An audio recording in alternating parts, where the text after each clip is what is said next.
In this past weekend's message, Pastor Jim made the statement, "Before answering, what do I do? Answer, who am I?"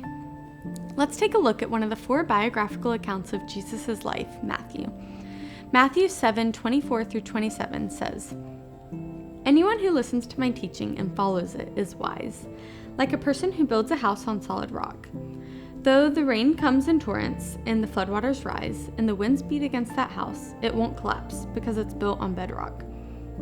But anyone who hears my teaching and doesn't obey it is foolish, like a person who builds a house on sand.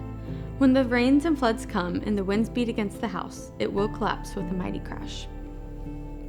So, similar to building your house on a solid foundation, it's important to know who we are first in order to best use our gifts and passions to guide what we should do in this life.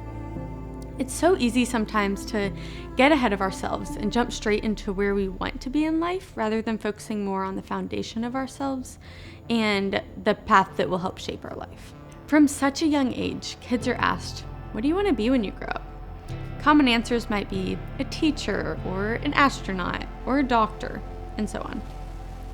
Obviously, there's nothing wrong with asking this of kids, but as we grow up and enter our 20s, what Pastor Jim named the age of new beginnings, it's important to know the heart of who we are and what we are rooted in and what God's plan is for our lives before answering the question, "What do I do?"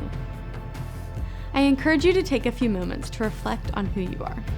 Maybe write your thoughts down in a journal or pray to God that He would just make it clear who He made you to be.